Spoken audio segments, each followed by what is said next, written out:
발표는 순서가 저희 학교 기본적인 논술고사 출제 방향에 대해서 간단히 설명드리고, 방금 말씀드린 것처럼 작년 논술 문제를 바탕으로 이제 그걸 좀 자세히 설명을 해드리면 어머님들이나 학생들이나 뭐 이 우리 학교 출제 문제가 이런 식으로 좀 한번 보고 나면 훨씬 더 이렇게 문제를 대할 때나 이제 마음가짐이 달라지니까 문제에 익숙해질 수 있도록 친절하게 설명을 할 수 있는 범위 안에서 설명하는 걸로 하겠습니다. 그리고 그 다음에는 그 작년 논술 결과를 말씀드리고 그 다음에 내년 이번 논술 2019학년도 논술 전형의 주요 사항을 간단하게 소개하는 것으로 발표를 마치도록 하겠습니다.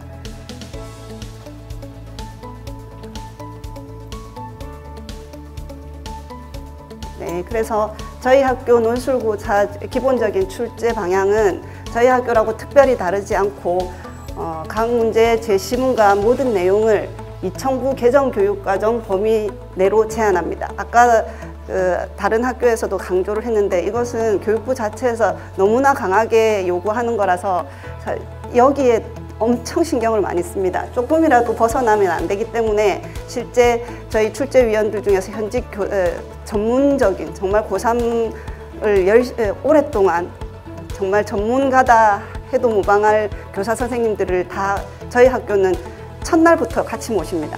첫날부터 같이 합숙을 하면서 저희 교수들은 조금이라도 이제 뭐 노력은 하지만 그래도 계속 교육 과정이 바뀌고 있고 저희들이 배울 때랑 또 다르고 또 뭐 자녀가 있다 해도 이게 교육 과정이 어떻게 바뀌는지 뭐가 빠지고 뭐가 들어가는지 일일이 세세하게 체크하고 있지 않기 때문에 현직 교사들의 코멘트를 그때그때 받아가면서 절대로 벗어나지 않는 것에 되게 주의를 기울이고 그 2009 개정 교육과정 내 범위로 제한해서 그 이제 선행학습이나 공교육, 선행학습을 막고 그리고 공교육을 정상화시키는데 일조를 하기 위해서 노력을 합니다.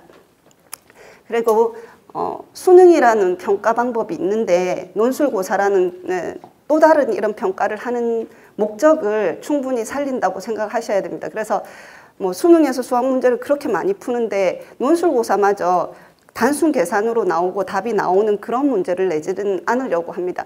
말 그대로 수리 논술이기 때문에 수학에 관련된 걸로 이 학생이 얼마나 논리적으로 서술할 수 있는가를 볼 수 있는 문제를 내려고 노력합니다. 그래서 문제 해결 과정을 중점적으로 평가하는 답을 잘 내는 어떤 방법을 써서 답이 잘 나오나 이게 아니라 이 답이 나오기까지 어떤 식으로 서술하는가를 중점적으로 봅니다.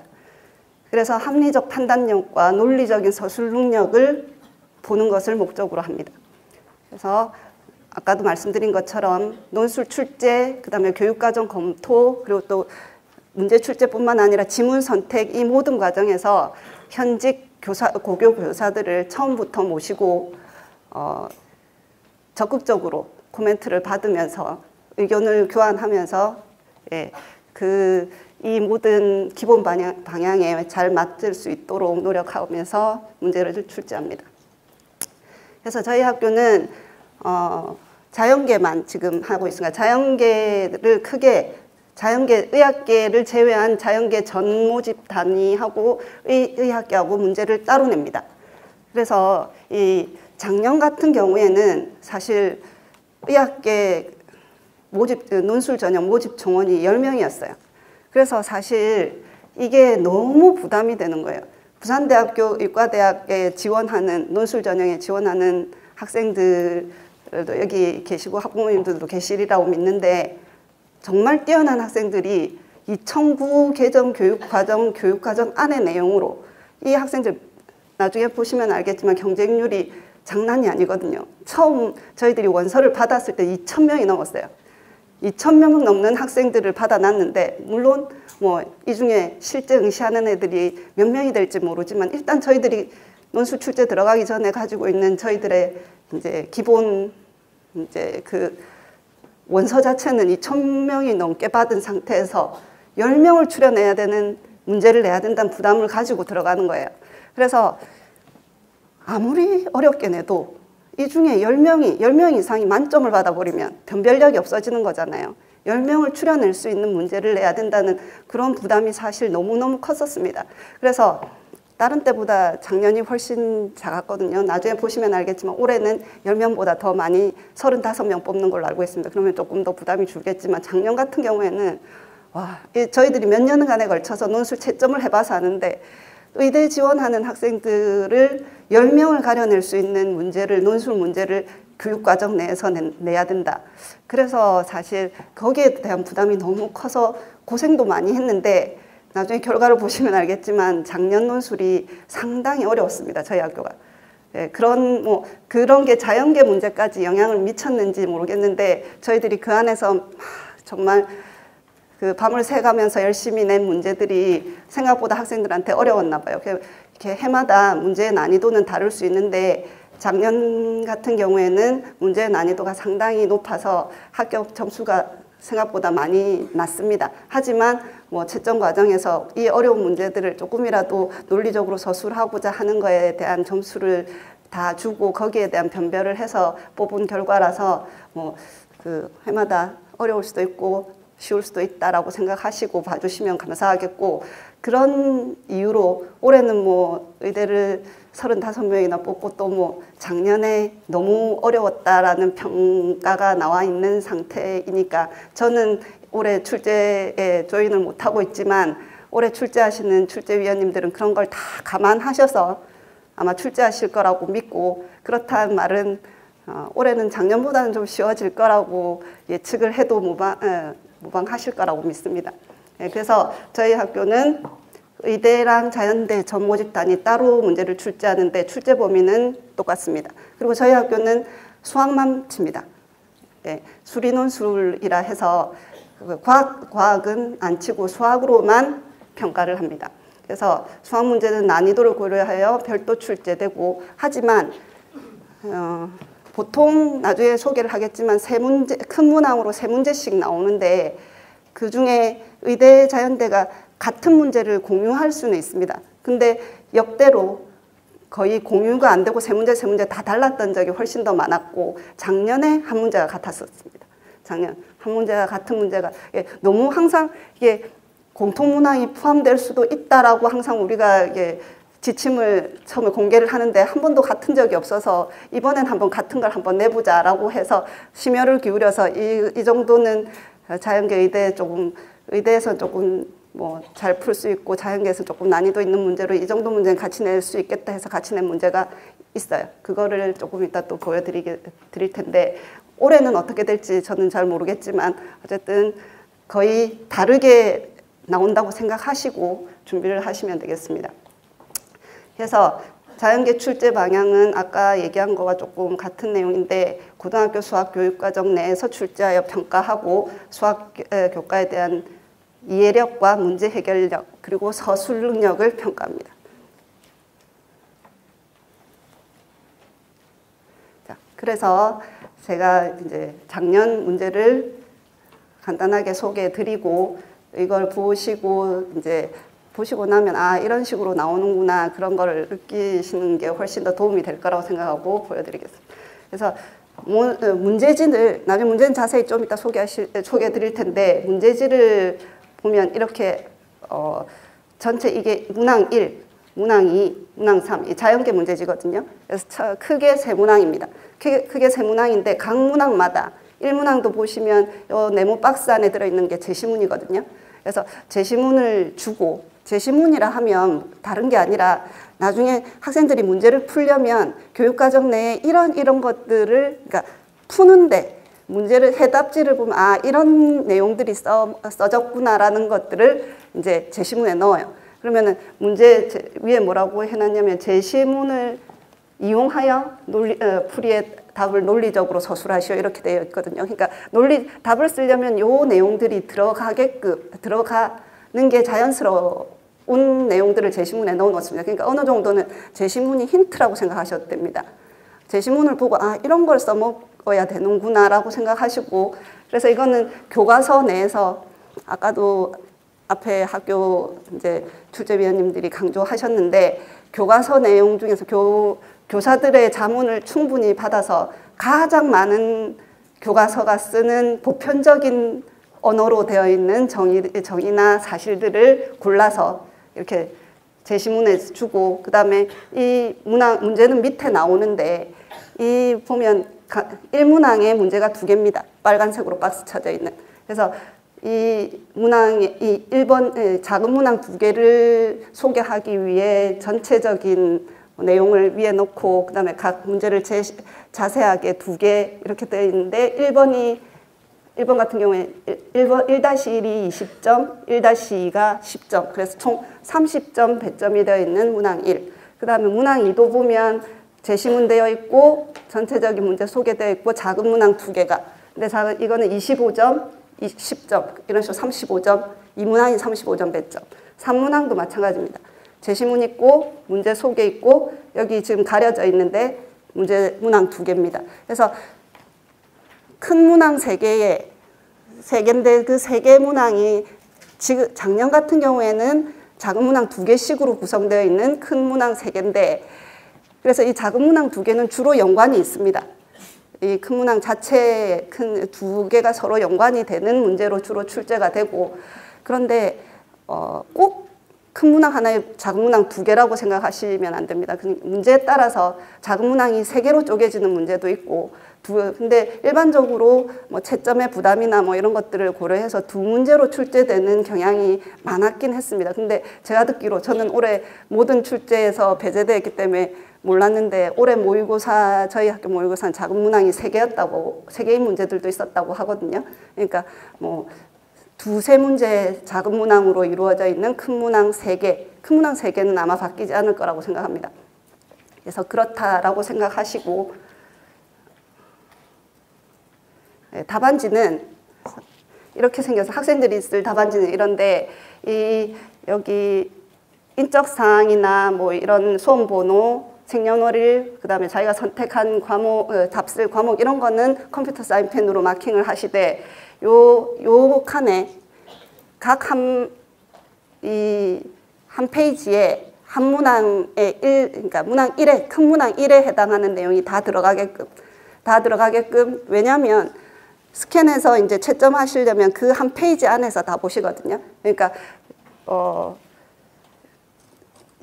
여기 이 공간 안에 이거보다 더 깁니다. 지금 윗부분만 찍어놔서 그렇지. 더 긴데 자기가 받은 그 페이지 안에 연필로 어차피 우리는 스캔해서 볼 거기 때문에 저희들이 수정 이런 건 절대로 안 되니까 이제 학생들은 연필로 작성하고 지우개로 지울 수 있고 그래서 연필로 깨끗하게 지우개로 지워가면서 자기가 최선을 다해서 쓴 답안을 저희들은 화면으로만 보고 점수를 마킹을 하기 때문에 연필을 준비하시고 지우개도 준비하시고 그래서 깨끗하게 이 칸 안에 자기가 하고 싶은 내용을 마음껏 써주시면 되겠습니다. 그림도 그리셔도 됩니다.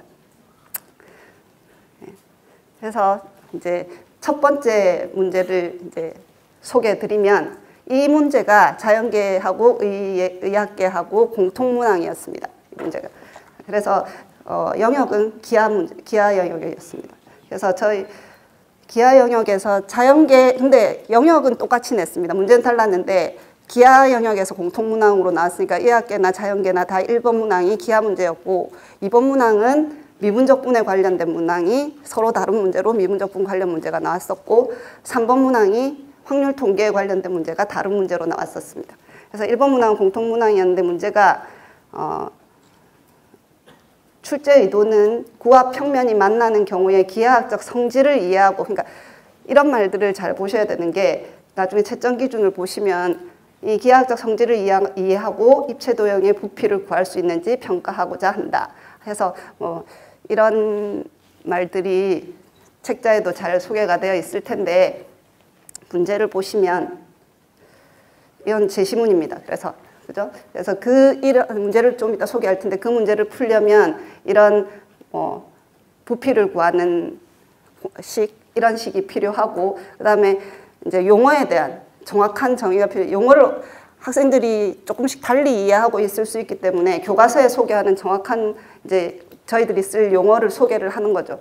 그래서 사실은 구에 관한 문제인데 아이들이 구를 꽉 찬 구라고 생각할 수도 있고 그 껍데기만 생각할 수도 있는데 저희들은 내부까지 포함하는 내용을 할 거기 때문에 교과서를 찾아보면 이게 일정한 거리에 있는 집합을 구라하기 때문에 표면만 구라고 하고 있습니다. 그래서 거기에 대한 정확한 설명 같은 것도 제시를 해야지 실제 문제 푸는 학생들이 아 그래서 이런 말을 쓰는구나라고 알기 때문에 그런 오해의 소지가 있을 것 같은 건 제시문에 다 제시를 합니다. 그리고 또 문제에 필요한 뭐 평면의 방정식에 대한 식 이런 것들을 그러면 아 이런 것들을 문제 풀면서 써야 되는구나라는 힌트가 되겠죠. 그래서 이런 제시문을 제시하고 그다음에 문제는 뭐였냐면 방금 얘기한 것처럼 구가 아니라 속이 꽉 찬 부분을 공이라고 부르겠다라고 얘기합니다. 그래서 공이라고 하면 이 공을 평면으로 잘랐을 때 이 평면과 공의 일부분으로 이루어져 있는 이 입체 도형을 돔이라고 한다. 그래서 이런 기본적인 내용을 소개하고 이 돔에 관한 문제인데 1-1의 문제는 반지름의 길이가 1인 공에서 꽉 찬 공에서 똑같은 사이즈의 돔을 6개를 잘라내고 싶은 거예요. 근데 최대한 크게 6개를 잘라낼 경우 똑같은 크기의 돔을 6개를 똑같이 최대한 크게 잘라냈을 때 남은 부분의 입체의 부피를 구하라가 1번 문제입니다. 그러면은 그 다음에 2번 문제는 그 남은 1번 문제에서 구한 그러면 최대한 많이 잘라냈으면 남은 부분은 그렇게 잘라냈을 때 제일 작은 입체 도형이겠죠. 가능한 가장 작은 입체 도형에서 그러면은 9의 일부분도 남아있을 거고 잘라내진 단면도 있을 텐데 9의 일부분을 한 번 더 돔으로 잘라냈을 때 최대로 잘라냈을 때 그 마지막으로 잘라낸 돔의 그 잘라내진 평면 그죠? 평면 부분의 넓이를 구하시오. 이게 2번 문제입니다. 그래서 평가는 그죠? 크게 뭐 1번 문제 같은 경우에는 이게 그겁니다. 입체 도형을 이해하고 있느냐 그런 입체 도형을 그죠? 그래서 그냥 뭐 수능 문제면 자기가 빨리 그림 그리고 답부터 빨리 찾겠지만 1-1 문제를 보시면 그런 입체도 잘라내고 남은 입체 도형을 A라고 하자. 입체 도형 A를 설명하고 그 부피를 구하시오가 문제거든요. 그래서 입체 도형 A를 설명을 해야 됩니다. 어떤 식으로든지 학생들이 자기 생각을 넣어서. 그래서 6개의 돔을 잘라내고 난 입체 도형을 설명할 수 있다의 점수가 갑니다. 그래서 많은 학생들이 그냥 바로 막 그 그림 설명 없이 그림 그려놓고 막 계산으로 막 들어가는 학생들은 여기 이 부분의 점수에서 감점이 있겠죠. 예, 그래서 그 다음 입체 도형을 설명하고 부피를 구하라가 문제이기 때문에 설명한 부분에 점수가 가고 그 다음 입체 도형 계산한 실제로 완전히 계산한데 또 부분 점수가 요만큼 가는데 총 20점 만점에 요 안에서도 세부 부분 점수가 다 나뉩니다. 조금 이따 또 다시 보여드리기로 하고 그 다음에 그 두 번째 문제 잘라낸 그 입체 도형에서 또 하나의 돔을 더 잘라낼 때 그 남은 잘라낸 그 부분의 평면의 넓이를 구하시오라고 할 때 그 잘라낸 돔에 대한 평면을 일단 찾아야 되고 찾는데 10점 중에 5점 그 다음에 그 부분의 실제 넓이를 구하라가 문제니까 넓이를 계산하는데 5점 이렇게 점수 배점이 됩니다. 예. 그래서 답을 간단하게 뭐 여기 책자에도 있고 다 소개가 되어 있으니까 읽어보시면 알겠지만 이 부분은 아까 말한 것처럼 그 잘라내고 남은 입체 도형 A에 대한 설명입니다. 어떤 식으로 잘라낼 수밖에 없는지 최대한 잘라냈을 때 남은 6개를 똑같이 잘라내고 난 남은 도형이 이렇게 생길 수밖에 없는 이유를 나름 설명을 하고 이거는 예시 답안입니다. 말 그대로 저희들이 제시한 예시 답안은 예시 답안이고 학생들의 답안은 다양할 수 있어요. 그래서 나중에 우수 답안도 하나 소개를 해드릴 텐데 예시 답안이지 뭐 모범 답안이나 이 답하고 똑같아야 된다는 건 아니기 때문에 저희들이 제시할 수 있는 예시 답안일 뿐이고 저희들이 그래서 일일이 다 학생들 거 읽어보고 그 학생들의 논리가 맞으면 점수를 다 줍니다. 하지만 그 학생들의 논리에 그죠? 필요한 것들이 꼭 있는가 뭐 이런 것들은 꼭 살펴보는 거죠. 그래서 채점이 상당히 힘들고 고된 작업입니다. 예, 그래서 이 부분이 그 A를 설명하는 부분이고, 그 다음에 여기에서는 이게 다 전체가 A를 설명하는 부분입니다. 그래서 그렇게 잘라내고 남은 입체 도형이 이렇게 생겼거든요. 이 입체 도형을 설명을 해야 되는데 설명하지 않고 이 그림만 그려놓고 바로 이렇게 넘어가는 학생들이 상당히 많습니다. 그러니까 문제를 자세히 읽고 문제에서 요구하는 거는 다 적어야 되는 거죠. 자, 그래서 이 아까 뭐 요 평면, 그래서 그런 이유로 잘라내고 남은 이 평면들에 대한 설명이 나오면 아까 12점이었죠. 여기에 한 4점. 그 다음에 그래서 이 잘라내고, 그래서 그 평면, 각각의 평면의 방정식을 찾는데 4점, 그 평면으로 잘라내고 난 하나의 돔의 부피를 구해야 되잖아요. 그 하나의 돔의 부피를 이렇게, 하나의 돔의 부피를 아까 그 제시문에 제시한 가 제시문, 그 식을 이용해서 실제로 찾아내면, 잘 구해내면 5점. 그 다음에 그 평면, 그러면은 돔 하나의 부피를 찾았으니까 전체 구의 부피에서 그 돔의 여기에서 찾은 것에 6배를 해서 뺀 공의 부피에서 돔 하나의 부피에 6개를 곱해서 빼가지고 요거를 잘 구하면 나머지 3점까지 받아가서 12점을 받아가는 겁니다. 네. 그래서 채점 기준은, 이 문제에 대한 채점 기준은 의대나 자연계나 똑같습니다. 그리고 1-2는 그래서 이 남은 이 A 부피에서 돔을 하나 더 잘라낼 때, 구의 일부분에서 돔을 하나 더 잘라낼 때, 가장 크게 잘라냈을 때 생기는 한 평면의 넓이를 구하시오니까 요 작은 동그라미, 요 원의 넓이를 구하는 게 문제거든요. 그래서 이거를 구하는데 사실은 이 평면의 방정식, 그래서 요 슬라이스한 요 평면의 방정식을 찾는데 5점. 그래서 요 평면의 방정식을 이제 그 아까 제시문 3에 있는 그 법선 벡터, 수직한 벡터를 찾고 한 점을 찾아서 그 평면의 방정식을, 이게 그 내용이거든요. 그 평면의 방정식을 잘 찾아내면 5점. 그럼 평면의 방정식을 찾았으니까 그 평면의 방정식과 그 중심과의 거리와 그래서 원의 반지름을 구해야지 원넓이가 나오니까 피타고라스 정리를 이용해서 원의 반지름의 길이를 찾아서 원넓이를, 평면 부분의 넓이를 찾는데 5점. 이렇게. 그래서 이 평면의 방정식 찾고 평면의 넓이 구하는데 이거는 대부분 학생들의 스텝이 다 똑같습니다. 그래서 이렇게 잘 구하면 10점을 다 받아가는 문제입니다.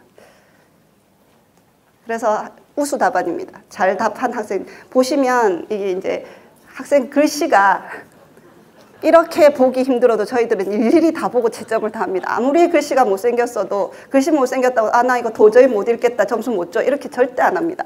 왜냐하면 줄 수 있는 한 최대한 주기 때문에 교수님들이 정말, 저희 학교도 채점위원님들은 모두 다 교수님들로 구성되어 있고 똑같이 두 분씩 한 문제를 그 채점을 하시거든요. 같은 문제를. 그러면은 그리고 또 자기가 맡은 문제는 한 문제라서 이렇게 집중할 수 있습니다. 그래서 다 교육을 받고 똑같이 매기고 하는데 나중에 또 아까 말씀드린 것처럼 편차가 나면 또 재채점도 하고 똑같습니다. 똑같은데 모든 교수님들이 최선을 다해서 이 학생이 무슨 말을 하고 있는지, 이 학생이 하는 것도 사실 이게 여기에 이 입체 도형에 대한 설명을 나름 하고 있고, 그죠? 그리고 이 넓이를 어떻게 구할 것인지, 그래서 입체 도형의 부피를 어떻게 구할 것인지에 대한 설명까지 다 해서 여기에서 그 설명하는 부분에 대한 점수를 받아가는 부분이고,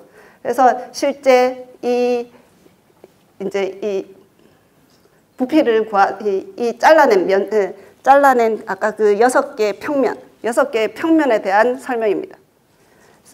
예시답안과 똑같지는 않아요. 하지만 이 학생 나름대로 맞게 서술을 하고 있기 때문에 이 학생 점수를 다 받아갑니다. 요 그림 부분이 요 각각의 6개의 평면에 대한 얘기를 하기 위한 계산 과정이고, 그래서 그 평면 6개를 다 찾아내고 한 개의 돔의 부피를 구하고 있는 과정입니다. 잘하고 있죠. 이거 제시문 잘 써서, 제시문의 가를 잘 써서 그걸 이용해서 똑같이, 그래서 한 돔의 부피를 구하고 전체 구의 부피에서 돔의 부피의 6배 해서 뺀 값을 정확하게 구해내서 잘 받아간 학생의 말씀드린 것처럼 예시답안하고 똑같을 필요 없습니다. 학생이 교육과정 범위 안에서 벗어나지 않는 범위 안에서 최선을 다해서 자기가 잘 풀고 그게 논리에 어긋나지 않으면 채점위원님들이 읽어보고 논리에 맞다라고 하면 점수를 다 주고 있습니다. 이번 문제는 아까 말씀드린 것처럼 여기에 이 학생도 이번 문제가 특별히 방법이 이 학생 되게 독특한데 이 독특한 걸 길게 서술해 가지고 이 평면의 방정식을 찾아내요. 이 학생은 x 더하기 y 더하기 g는 k라 해갖고 k를 잘 찾아내서 이 평면의 방정식을 독특한 방법으로 잘 찾아내고, 근데 이 학생이 최선을 다해서 서술한 방법이 맞습니다. 그래서 틀리지 않아서 여기에서도 점수를 받아가고, 그래서 그리고 또 이 평면과 이 부의 중심과의 거리를 이용해서 이 작은 원의 반지름을 잘 찾아내고, 이 작은 원의 반지름을 이용해서 실제로 구의 부피 빼기 그 원의 넓이를 실제로 이 학생이 생각하는 반지름의 제곱 파이를 찾아내서 답을 정확하게 찾아낸 경우입니다. 그래서 실제 평면의 방정식을 구하고 원의 넓이를 구하는 그 투 스텝은 똑같고 방법은 예시 답안과는 다르지만 이 학생 나름대로 맞게 한 거기 때문에 이 학생은 점수를 다 받아간 모범 답안입니다. 자, 이번 문제 같은 경우에는 이제 간단하게 다 이런 패턴이거든요. 다 이런 패턴이니까 이번 문제는 간단하게 소개해드리면 미분적분 문제인데 자연계 문제입니다. 그다음에 좌표 평면 이 문제는 한 점에서 곡선에 이르는 최소값을 함수로 표현할 수 있는지, 그죠? 제시한 곡선과 제시한 점과의 거리를 어떤 식으로든지 함수로 잘 표현할 수 있는지를 먼저 보고, 그러니까 서술인 거죠. 수리 논술입니다. 그래서 이거 보고 그 다음에 이제 미분 가능성을 묻거든요. 미분 가능성에 대한 걸 제시문에 이미 제시하고 있고, 그 제시문에 근거하여 실제 미분 계수의 정의를 잘 이해하고 미분 가능성을 잘 이해하고 있는지, 그 다음에 서브 2번 문제가 적분에 관한 문제이기 때문에 정적분을 구간을 분류하여 잘 계산할 수 있는지 평가하고자 한다라고 하고, 문제를 보시면 실제 이 미분 계수의 정의를 하고 미분 가능이라는 게 무슨 말인지 정확하게 교과서에 나온 표현을 그대로 제시문에 제시합니다. 그래서 제시문을 보면 이런 얘기들을 넣어서 답을 써야 되는구나라고 아시게 될 거고, 그래서 문제는 뭐냐면 좌표 평면 위에 점 t, 제로에서 이 포물선까지 이르는 최소값을 ft라고 한다. 이 t에 대한 거리를 이 t에 대한 함수로 표현하라는 거죠. 이 ft라고 한다. 이 ft의 미분 가능성을 조사하시오가 2-1의 25점짜리입니다. 그래서 ft, 그러니까 이 함수를 표현하고 이 함수의 미분 가능성에 대해서 조사를 하는 거죠. 그래서 사실은 이 안에 2개 문제가 들어있는 것과 같습니다. FT를 찾고 FT의 미분 가능성을 조사하시오. 그러면은 이 FT가 요 적분 2-2번 문제에 보면 이 FT를 구해야지 이 2-2의 문제를 풀 수 있게끔 되어 있습니다. 이런 식으로 연관이 되어 있는 문제입니다. 그래서 이 FT를 구한 걸 이 안에 넣은 어떤 특별한 이 적분을 계산하시오가 2-2번입니다. 예, 그래서 뭐 배점 같은 게 사실 조금 궁금하실 것 같아서, 그래서 실제 어떤 점과 곡선 사이의 거리를 잘 구할 수 있는가, 그리고 실제 이 문제에서 요구하는 실제 FT를 이렇게 FT를 구해보면 구간에 따라 다 다르게 나오거든요. 잘 구할 수 있는지 10점. 그래서 실제 이까지가 FT를 구하는 거고, 그다음에 FT의 미분 가능성을 조사하는데 10점 이렇게. 그래서 2-2는 실제로 FT를 가지고 G1의 식을 잘 구할 수 있는가. 이걸 잘 구해야지만 잘 풀 수 있는 문제입니다. 왜냐하면 이게 FT가 구간에 따라서 함수 모양이 다르게 나오기 때문에 적분 전체 구간에서 적분을 2번 계산해야 돼요. 각각 다르게.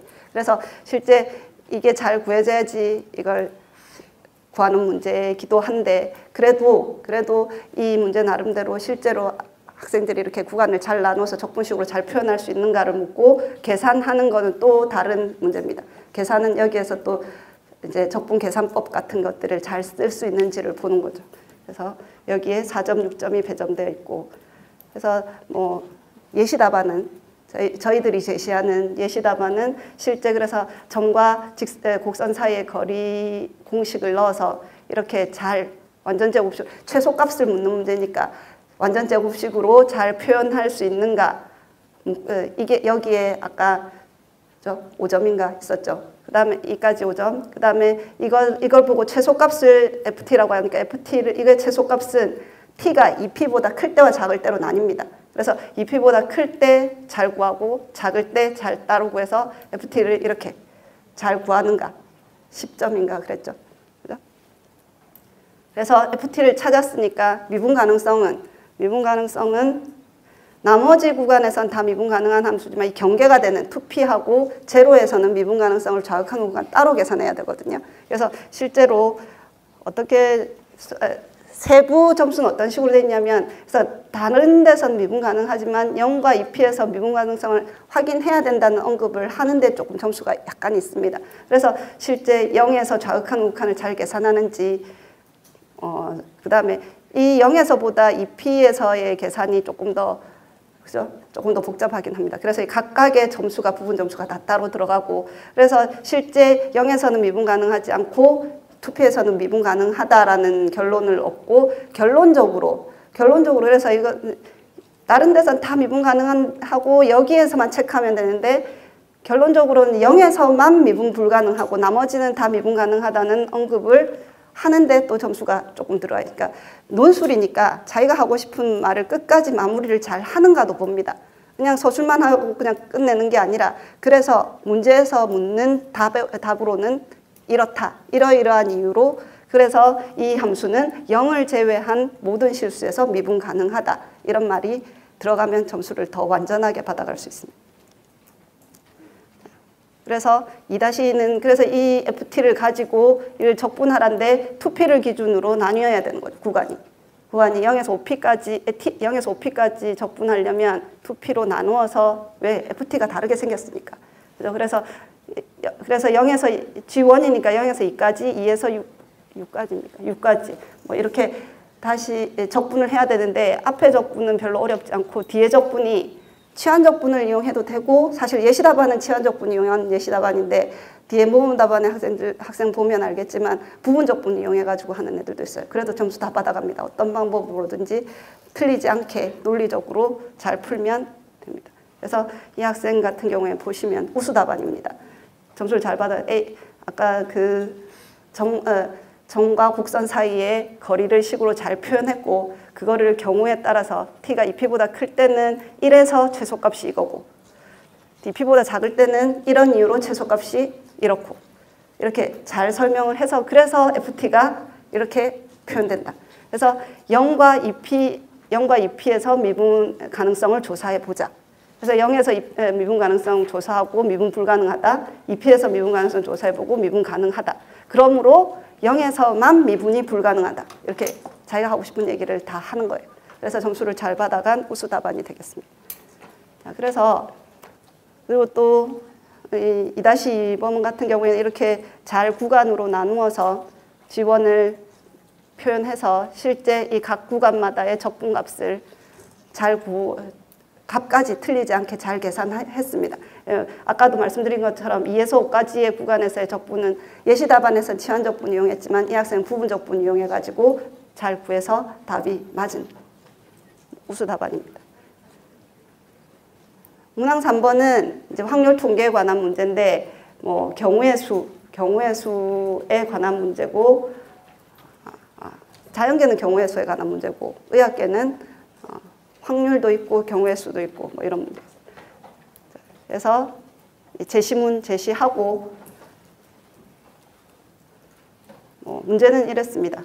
이렇게 5개의 격자로 나뉘어져 있는데 검은색 타일과 흰색 타일을 붙이는데, 검은색 타일은 2개를 연속해서 붙일 수 있고 흰색 타일은 2개를 연속해서 붙일 수 없다. 그런데 이런 순서로 1번에서 2번까지 이런 규칙을 가지고 붙이려고 한다.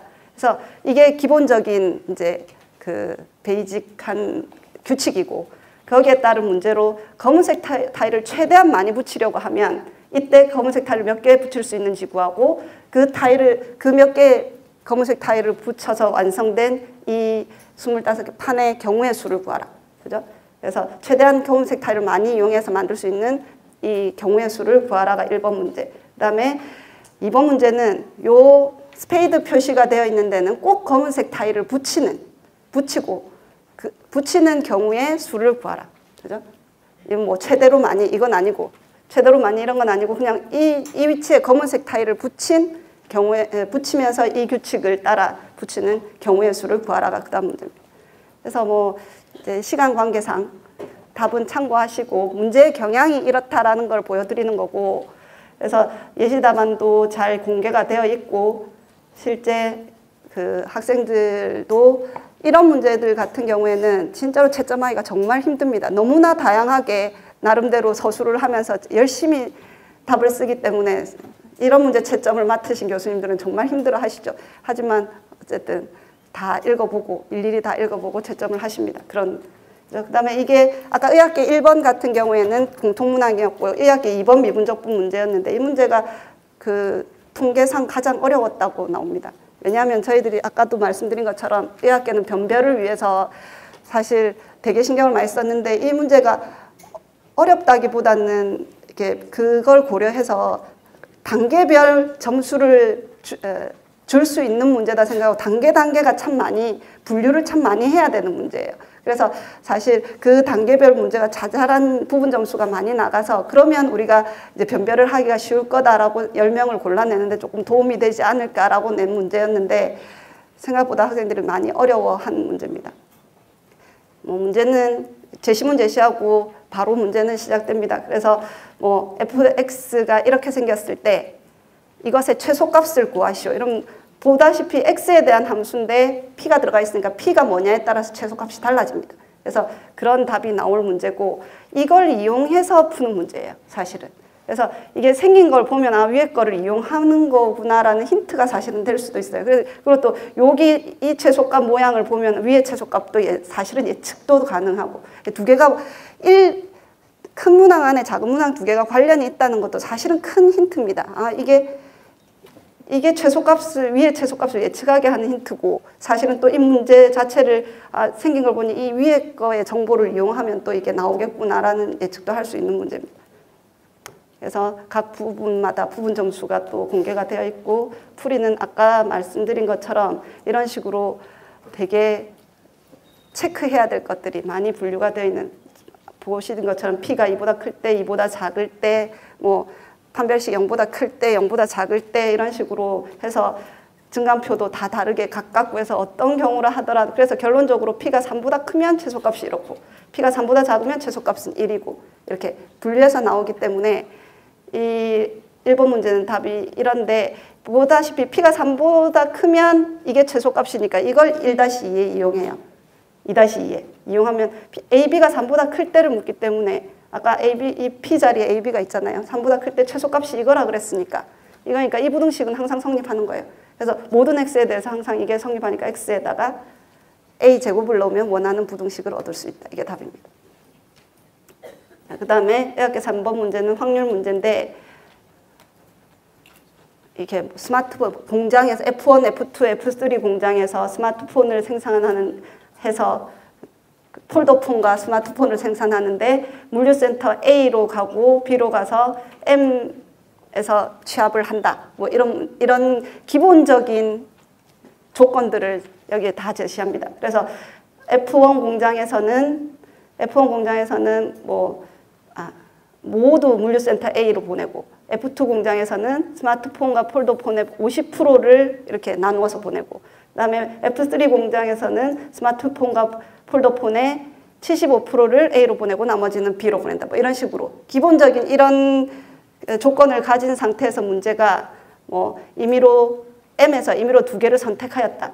두 개의 휴대폰이 서로 다른 종류이면서 서로 다른 공장에서 생산되었고 서로 다른 물류센터를 거쳐 배송된 휴대폰일 확률을 구하시오. 확률 문제고 이거는 이제 그래서 M에서 N개의 휴대폰을 골라내서 나열을 하는데 서로 다른 종류의 휴대폰이면서 서로 다른 공장에서 생산되었고 서로 다른 물류센터를 거쳐 배송된 휴대폰끼리만 이웃하게 배열하는 방법의 가지수. 그래서 11개를 뽑았을 때의 경우의 수, 18개를 뽑았을 때의 경우 수를 각각 구하라가 문제입니다. 그래서 이렇게 힌트로 8개를 뽑았을 때 A 물류센터의 스마트폰 F2 공장, B 공장 이런 식으로 나열한다는 예를 한번 보여주면서 이런 식으로 나열할 때 경우의 수가 몇 개 나오겠는가 그런 문제였습니다. 그래서 실제로 예시 답안이 친절하게 다 제시가 되어 있으니 관심이 있으신 분들은 다 공개가 되어 있으니까 찾아보시고, 예, 이런 식으로 되어서 논술 저희 학교 작년 궁금하실 텐데 말씀드린 것처럼 자연계는 447명 모집 인원이고 의학계는 10명 모집 인원에 지원 인원이 저희들이 출제하러 들어가면서 알고 간 정보가 출제는 이제 수능 치기 전에 들어가거든요. 그러니까 수능 치고 나서 아이들이 자기가 수능 최저를 맞추는지 못 맞추는지 아니까 실제 응시를 할 것인지 말 것인지는 우리가 출제 들어간 다음에 학생들이 결정하기 때문에 우리가 알고 있기로는 자연계는 8,500명이 지원해 있고 의학계는 2,800명이 지원해 있는 상태에서 우리는 이만큼을 뽑아야 된다는 부담을 갖고 들어가는 거예요. 근데 실제 지원자 실제 지원자 그래서 지원자 기준 경쟁률은 자연계는 거의 20대 1이었고 의학계는 281대 1이라고 알고 있고 들어갔는데 실제 이제 응시한 학생들은 요만큼만 응시해서 응시자 기준 경쟁률은 자연계는 평균 6대 1 정도, 그다음에 의학계는 67대 1 정도. 이 정도 실제 그래서 뭐 지원자 경쟁률보다는 실제 응시 경쟁률은 그래프로 보다시피 이렇게 많이 차이가 납니다. 그래서 합격 현황은 의학계는 뭐 다 어쨌든 10명을 다 뽑아냈고, 그죠? 그다음에 자연계는 어렵다 보니 그리고 또 많이들 자신이 원하는 수시로 여러 군데 지원을 해서 그런지 모집 인원보다 최종 합격 인원은 조금 작게 뽑힌 걸로 나와 있습니다. 자, 그래서 합격한 학생들의 기준 성적은 최종 합격 기준 성적이 실제 학생부 지정교과 평균 등급이 이 정도 됐는데 수능 평균 등급, 수능을 훨씬 더 학교 성적보다 수능을 잘 치는 학생들이라는 걸 알 수 있습니다. 예. 그리고 또 이 학생들의 자연계는 보다시피 논술 평균 성적이 100점 만점에 이거밖에 안 됩니다. 상당히 어렵다고 느꼈겠죠. 그죠? 올해는 이거보다 더 높게 나오게 보통 한 50점은 넘어가는데 작년에는 상당히 어렵게 느껴져서 그다음에 의학계 같은 경우에는 그렇게 어려운 문제로 10명을 골라내 보니 그죠? 근데 그 학생들 평균 성적이 한 이 정도 52점은 넘어가는 정도로 되었고, 그죠? 여기에서도 실제 수능을 훨씬 더 잘 치는 학생, 자기 학생부 평균 등급보다 수능이 훨씬 더 잘 치는 학생들이 논술로 들어온다는 것을 볼 수 있습니다. 정부는 아까도 말씀드린 것처럼 저희 학교는 논술 70% 보고 학생부 50%, 학생부 30% 중에 교과 20%, 비교과 10%를 보는데 자연계 의학계만 말씀드리면 시험 과목은 수리 논술 그리고 또 수학 전체를 봅니다. 뭐 미분적 뭐 아까 기하 벡터 뭐 이런 거 물어보시는데 다 모든 거 다 포함입니다. 그리고 100분 동안 치고 그 문제를 올해는 자연계 405명, 의학계 35명 뽑습니다. 그래서 자연계는 반영 교과 아까 30% 안에 그 교과가 20% 있었는데 그 네 과목 보고 학년별 비율은 이렇고, 그죠? 그래서 그 교과 등급별 점수가 크게 차이는 안 납니다. 크게 차이는 안 나지만 이게 비슷한 점수의 학생들이 모여 있는 경우에는 이 점수도 무시를 못하는 거죠, 사실은. 사실 뭐 논술 70%에서 점수 받아가는 거에 비하면 급간이 그렇게 크지 않지만 그래도 비슷한 점수로 막 몰려 있는 데를 걱정하신다면 신경을 쓰셔야 되고, 비교과는 출결 점수, 봉사 점수가 다음과 같이 해서 되어 있는 걸로 되어 있습니다. 그래서 수능 최저 학력은 의과대학은 국어, 수학과, 과학, 탐구 3개 영역 합의 4. 그다음에 자연과학 중에 이런 과들은 수학과를 포함한 국어, 영어, 과학 중 포함해서 2개 합의 5. 그다음에 생활환경대학하고 생자대는 조금 따로 봅니다. 따로 보는 게 국어, 영어, 수학, 가나, 과학, 탐구 총 영역 중 두 개의 합이 6. 예, 그래서 여기는 조금 따로 조금 더 낮추어서 보고 있으니까 참고하시고.